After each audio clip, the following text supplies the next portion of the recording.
Hello student.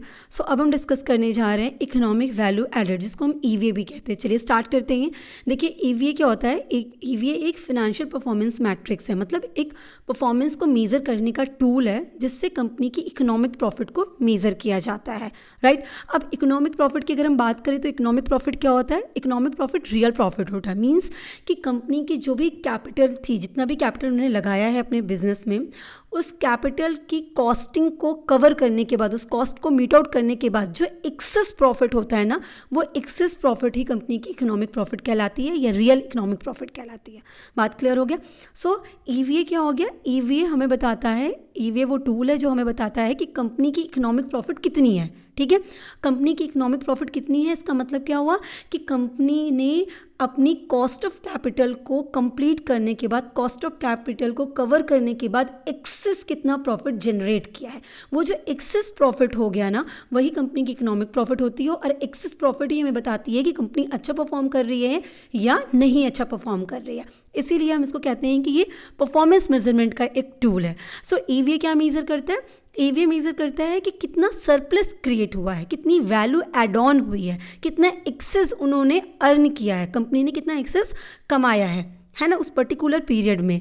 अब access किस चीज़ से, एक्सेस कहने का मतलब हुआ कि जितना भी रिक्वायर्ड रेट ऑफ रिटर्न आप सोच रहे थे, है ना, कि हमने इतना कैपिटल इन्वेस्ट किया है, इतने कैपिटल पे मेरा इतना आरओआई आना चाहिए, इतना रिक्वायर्ड इन्वेस्टमेंट कैपिटल आना चाहिए, इतना रेट ऑफ रिटर्न हमारा होना चाहिए, उससे, उस रिक्वायर्ड रेट ऑफ रिटर्न से कितना एक्सेस आपने अर्न कर लिया। दैट एक्सेस अमाउंट ही ना आपकी फिनेंशियल परफॉर्मेंस को मेज़र करती है कि आपने एक्सेस किया है। ये एक्सेस प्रॉफिट जो है, ये जो सरप्लस है, वही प्रॉफिट क्या कहला रहा है, इकोनॉमिक प्रॉफिट या इकोनॉमिक वैल्यू एडेड कहला रहा है। Is it clear. तो ये मेज़र करता है वैल्यू क्रिएशन को, ना कि सिर्फ अकाउंटिंग प्रॉफिट को। अब जब आप बैलेंस शीट वगैरह आप बनाते हैं, आपको पता है कि प्रॉफिट एंड लॉस बनाते हैं हम, सो हमें नेट प्रॉफिट पता चल जाता है कि हमारी कंपनी की नेट प्रॉफिट कितनी है। सो वो एक नेट प्रॉफिट ठीक है। पर अगर हम फिनांस में बात करते हैं ना, तो फिनांस क्या कहता है कि हम इस जो अकाउंटिंग प्रॉफिट हम कैलकुलेट करते हैं उसमें बहुत सारे एक्सपेंसेस को हम कंसीडर कर लेते हैं। ठीक है, बहुत सारी चीज़ें जैसे डेप्रिसिएशन वगैरह, इन सबको हम कंसीडर करते हैं। पर जब हम इकोनॉमिक वैल्यू एडेड की बात कर रहे हैं ना, फिनांस में प्रॉफिट की बात करते हैं, तो हमें हमेशा रियल प्रॉफिट पे बात करनी चाहिए।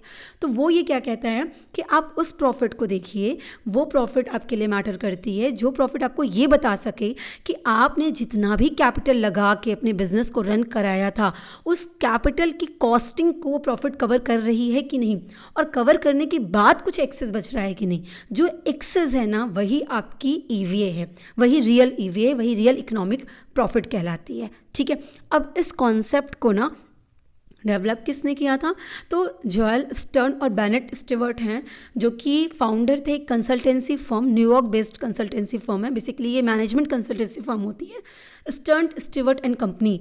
तो इन्होंने इस कॉन्सेप्ट को फ्रेम किया, डेवलप किया, या मैं कहूँ कि उन्होंने इसका ट्रेडमार्क किया, इकोनॉमिक वैल्यू एडेड, इस टर्म का। क्लियर हो गया। तो इसीलिए कहता है कि इस टर्म को किसने दिया था, इस कंसल्टेंसी कंपनी ने दिया था, क्योंकि इन्होंने इसका ट्रेडमार्क कराया था ईवीए का। तो उनके हिसाब से कंपनी की रियल प्रॉफिट बहुत मैटर करती है।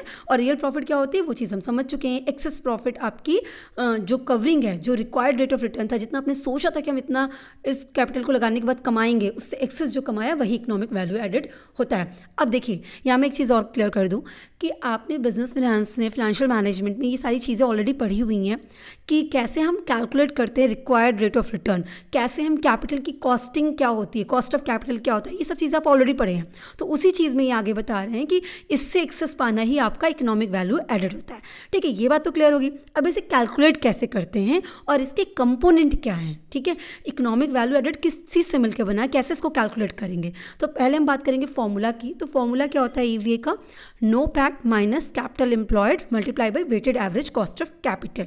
ठीक है, अब देखिए, ये जो फॉर्मूला फ्रेम हुआ ना, ये फॉर्मूला फ्रेम हुआ इसके कंपोनेंट से, मतलब इकोनॉमिक वैल्यू एडेड के जो कंपोनेंट हैं वो यही फॉर्मूला फ्रेम कर रहे हैं। सो क्या क्या हो गया हमारे कंपोनेंट, एक हमारा आता है नो पैट। ठीक है, नो पैट क्या हो गया, net operating profit after tax. ठीक, अब देखिए net operating profit after tax basically कैसे ड्राइव करते हैं, देखिए ये ड्राइव करते हैं ईबीआईटी से, earning before interest and tax. ठीक है, तो जब हम earning before interest and tax में, या नॉप जिसे कहते हैं नेट ऑपरेटिंग प्रॉफिट में, हम सिंपली जो आपका टैक्स रेट है 1 माइनस टैक्स रेट को मल्टीप्लाई कर देंगे तो हमारा नो पैट आ जाता है।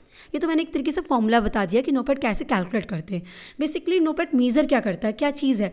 सो नोपैड आपको बताता है, जब हम नोपैड या नेट ऑपरेटिंग प्रॉफिट निकालते हैं, net operating profit after tax, ठीक है, तो जब हम ये कैलकुलेट करते हैं तो वो हमें ये बताता है कि आपकी कोर ऑपरेशन से, जिसमें से हमने टैक्सेस डिडक्ट कर दिया, तो हमारे कोर ऑपरेशन से क्या प्रॉफिट हुई है, ठीक है, जो हमारा बिजनेस है, जो हमारा कोर ऑपरेशन है, उससे हमें कितनी प्रॉफिट आई है आफ्टर टैक्स बिफोर इंटरेस्ट। मतलब हमने इंटरेस्ट को नहीं डिडक्ट किया है, पर हमने टैक्सेस को डिडक्ट कर दिया। टैक्सेस पे करने के बाद हमारी जो ऑपरेटिंग प्रॉफिट है, हमारे बिजनेस से जो प्रॉफिट है वो कितनी है, ठीक है। सो बेसिकली ये क्या कहना चाहता है, ये कहता है कि अगर जैसे हम नोपैड जो कैलकुलेट करते हैं वो हमें ये शो करता है कि कंपनी ने क्या अर्न किया। अगर आप ये मान लीजिए कि कोई डेप्ट था ही नहीं, क्योंकि इंटरेस्ट तो तभी आप लेस करेंगे जब आपने लोन ले रखा हो, आपके पास लाइबिलिटीज़ हो, तभी तो आप इंटरेस्ट लेस करते हैं। तो ये नोपैड क्या कह रहा है, net operating profit after tax means net operating profit after tax before interest, ठीक है, इंटरेस्ट डिडक्ट नहीं हुआ। और इसका मतलब यही होता है कि अगर ये इंटायरली डेप्ट फ्री हो तो फिर कितना है आपका, क्या प्रॉफिट आपने अर्न किया है, ठीक है। ये चीज़ नोपैड आपको शो करता है। यहाँ तो बात समझ में आई। तो जो नोपैड कैलकुलेट करने का तरीका होता है वो कहाँ से शुरू होता है, earning before interest and tax. तो EBIT आप जैसे भी कैलकुलेट करते हो, EBIT वहाँ तक कैलकुलेट कर लीजिए और फिर हम उसमें से उसको मल्टीप्लाई कर देते हैं किससे, 1 - टैक्स रेट से, मतलब टैक्स का उसमें बेनिफिट लेते हैं। इस तरीके से हम कैलकुलेट करते हैं नोपैड को, ठीक है। ये तो पहली चीज़ हो गई। दूसरी बात आती है कैपिटल एम्प्लॉयड, ठीक है। ये दूसरा कंपोनेंट जो कैपिटल एम्प्लॉयड का है वो क्या हो गया, तो कैपिटल एम्प्लॉयड का मतलब होता है टोटल कैपिटल जो आपने इन्वेस्ट कर रखी है, या मैं ये कहूँ कि आपके बिजनेस में टोटल अमाउंट ऑफ फंड जो आपने लगाया हुआ है वो हमारा कैपिटल एम्प्लॉयड बन जाता है। अब टोटल जो इन्वेस्टेड कैपिटल है वो डेब्ट भी और इक्विटी सब मिला के, ठीक है, तो टोटल कैपिटल की बात कही जा रही है। इसी को कहते हैं टोटल इन्वेस्टेड कैपिटल या टोटल कैपिटल एम्प्लॉयड, ये इस तरीके से टर्म्स में इसको डिनोट करेंगे। और थर्ड कंपोनेंट हमारा आता है weighted average cost of capital. देखिए आपने कैपिटल स्ट्रक्चर जब कैलकुलेट किया होगा, कैपिटल स्ट्रक्चर जब पढ़ा होगा, तो वहाँ पे आपको WACC निकालना सिखाया जाता है ना। जैसे कॉस्ट ऑफ इक्विटी निकालते हैं, कॉस्ट ऑफ डेब्ट निकालते हैं, कॉस्ट ऑफ रिटेन अर्निंग कैसे निकालते हैं, कॉस्ट ऑफ प्रेफरेंस शेयर कैसे निकालते हैं, weighted average cost of capital कैसे निकालते हैं, वहाँ पर ये सारी चीज़ें एक्सप्लेन की जाती हैं। क्लियर है। तो यहाँ पे जो थर्ड कंपोनेंट है वो क्या है, weighted average cost of capital.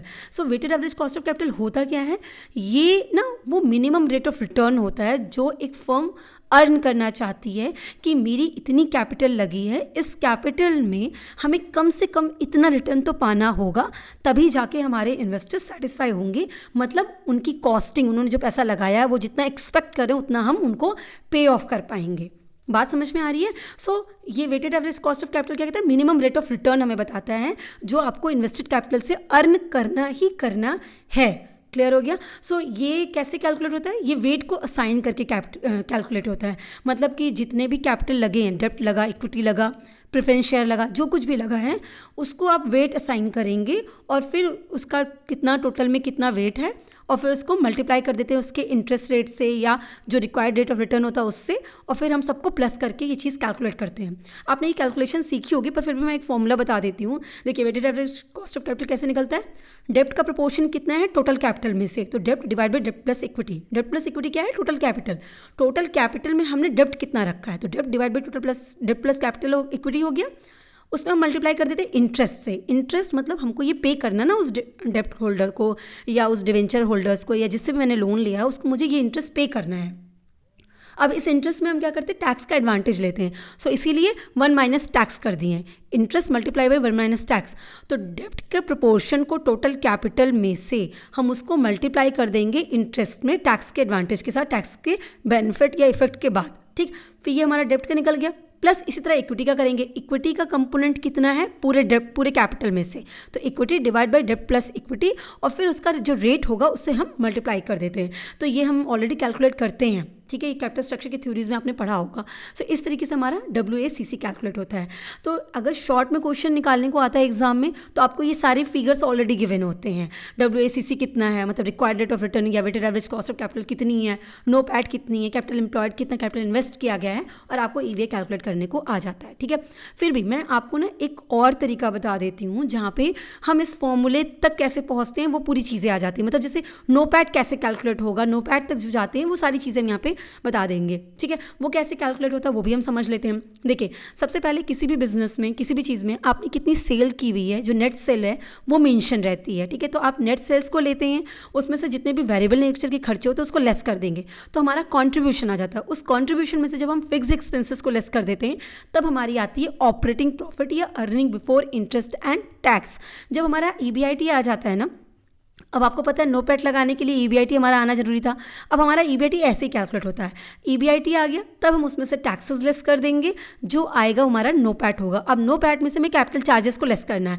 Capital charges कैसे निकालेंगे कि हमने कितना कैपिटल लगा रखा है और minimum required rate of return कितना है, ठीक है। मतलब weighted average cost of capital कितना है, कॉस्ट कितनी है उस मतलब जो पूरा कैपिटल है उस पूरे कैपिटल की कॉस्ट कितनी है, उससे मल्टीप्लाई कर देंगे तो हमें कैपिटल चार्जेस निकल के आ जाएगा। उसको लेस कर देंगे तो हमारा इकोनॉमिक वैल्यू एडेड आ जाता है। Is it clear? So EBIT मतलब क्या हो गया? EBIT मतलब आपने नेट सेल्स में से ऑपरेटिंग एक्सपेंसेस को जब डिडक्ट कर देते हैं, ऑपरेटिंग एक्सपेंसेस को डिडक्ट करने के बाद हमारा जो आता है वही नो पैट होता है या ऑपरेटिंग प्रॉफिट होता है। ये बात क्लियर हो गई? सो इस तरीके से हमारा पूरा कैलकुलेशन होता है EVA का। अच्छा, EVA तो कैलकुलेट हो गया, फिर हमारा रिजल्ट आएगा, मतलब जो वैल्यू आएगी EVA एक वैल्यू में आएगा ना, तो अब ये वैल्यू को हम कैसे इंटरप्रेट करते हैं। सो हम इंटरप्रिटेशन भी देख लेते हैं।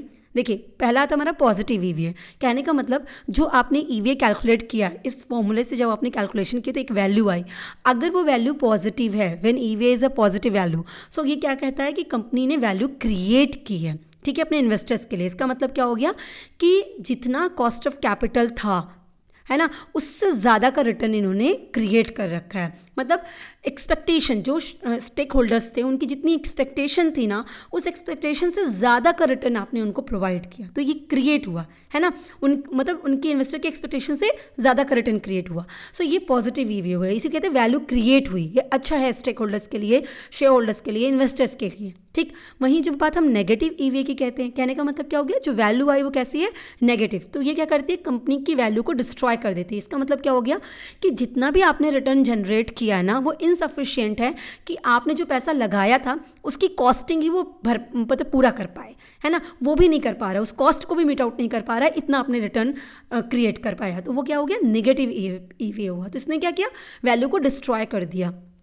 और थर्ड आता हमारा जीरो EVA। सो ऐसा भी हो सकता है कि EVA की वैल्यू जीरो आ जाए, ऐसा हो सकता है। तो वो ये शो करता है कि भाई आपने जितना पैसा लगाया था उसका जितना खर्चा बनता है, आपने बस उतना ही कमाया है कि उस खर्चे को मीट आउट कर पाए, ठीक है, उससे एक्सेस नहीं कमाया।